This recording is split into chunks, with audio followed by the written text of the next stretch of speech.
Isa to sa craziest movie trilogy na napanood ko. Pag-usapan natin ang The Hangover Trilogy, nakaka-rewatch ko lang. Favorite part ko dito palagi, yung mga pictures nila doon sa may dulo eh. Sobrang wild and crazy nga ng mga pictures, so mapapawish ka din na sana napanood natin yung mga actual na ginawa nila eh. Swerte palagi dito si Phil eh, kasi sa kanya halos walang nangyayari or walang nawawala sa kanya eh.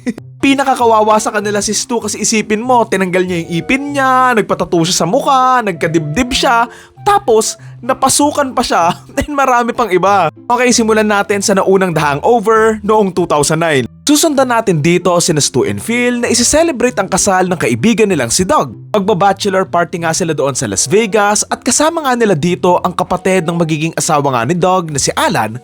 Nakakaiba nga din yung mga galawan niya. Nabukasan, magigising na nga lang sila na sobrang gulo-gulo na nga yung room nila kung saan marami nga silang ginawang mga kagaguhan na unfortunately, hindi na nga nila maalala. Ang malala pa dito, nawawala si Doug at sa mga susunod na oras, aalamin nila kung ano nga yung mga nangyari at mga ginawa nila para mahanap ang kaibigan nila at madala ito sa kasal niya. Sobrang iconic lang talaga ng part 1 ito na no wonder na nasundan pa to ng dalawang movies eh. Saka the fact na nandito nga si Mike Tyson, wala lang, he really captures the chaotic and crazy party life nga nung kabataan niya na halos ganun din yung ginawa ng magkakaibigan na to eh. Speaking of iconic, syempre si Mr. Chow, natawang-tawa ako sa kanya nung binuksan yung trunk ng sasakyan tapos tumalon siya, nawalan damit tapos binugbog niya sila.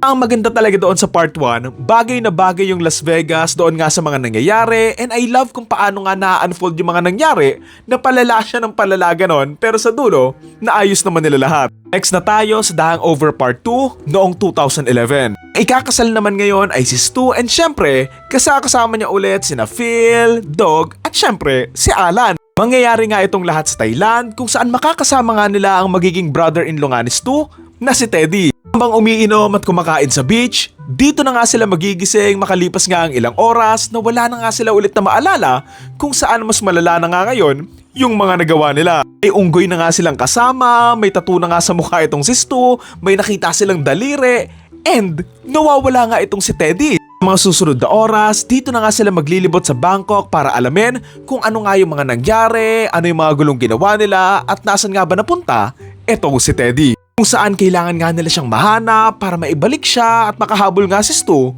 doon sa sariling kasal niya. What I love from this film, talagang dinoble nila yung mga ginawang kabalastugan ng magkakaibigan na to eh.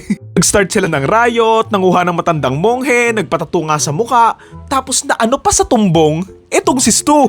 Nakatawa nga lang din na si Doug, muntikan din siyang masama, pero ayun, buti na lang din hindi. Ang gusto ko siguro dito sa part 2, hindi lang si Stu yung nag-grow doon sa story, kundi pati na nga rin si Teddy na in some way na ipakita na gusto nga rin niyang ma-experience yung mga ganitong bagay, pero nalilimitahan nga siya dahil nga doon sa tatay niyang masyadong mataas yung expectations nga sa kanya. Still kawawa pa rin si Teddy kasi nga nawalan kaya siya ng isang daliri. So alam mo yon, who knows kung paano yun makaka-apekto sa future niya. Okay, lastly sa part 3 na nga tayo na ipinalabas nga noong 2013 and this time, aware na nga sila sa mga nangyayari. So iba lang yung tone nito kumpara nga sa part 1 and 2 and more on action drama thriller na nga to. Pero okay pa rin naman. Kakasama nga natin ulit dito sina Phil, Stu and Doug na ihahatid nga si Alan sa isang lugar para nga mapagamot siya. Pero ayun lang, sa gitna nga ng biyahe, may dumukot kay Doug na kaaway nga ni Mr. Chow. Napag-alaman kasi na isang tao nga lang yung kaibigan ni Chow at ito nga si Alan kung saan dito na nga magsisimula ang lahat ng gulo. Palit ni Doug, kailangan nilang mahanap at kuhain si Chow kasama ang mga ninakaw daw nito. Sa mga susunod na oras, dito na nga nila hahanapin si Chow, magnanakaw nga sila sa isang bahay at babalik nga sila ulit sa Las Vegas para tapusin na ang lahat at makabalik na nga sila sa normal nilang mga buhay. Ang tawa ko dito doon sa twist na hindi pala bahay ni Chow yung ninakawan nila, kundi bahay nung kaaway ni Chow. Nakakatawa din yung nasa Las Vegas sila, tapos dinukot nga nila si Chow, tapos itong si Chow, nagparachute nga siya doon sa Las Vegas and inahabol nga siya ni Stu sa loob nga ng isang limousine. Honestly, mas weak and simple yung writing nito kumpara nga doon sa mga nauna and siguro naka-apekto din kasi nga nawala nga yung mystery na mga ginawa nga nila the night before na ayun din yung maganda doon sa mga previous films eh. Nakakatuwa na habang pinapanood mo, unti-unti mo ang nalalaman and mas nagbe-make sense nga yung mga bagay-bagay, bakit ganito ganyan, na may mga nangyari palang ganito na hindi nila alam. It's crazy lang na mas may substance and mas marami nga nangyari doon sa first two films even though yung crazy wild all night party nila hindi naman pinakita. Pero sa bagay, yung pinakita naman nila dito sa part 3, it's good enough naman to run the story lang. Kinulang lang sa pagiging wild and crazy yung part 3 given na dito, gising na talaga sila eh.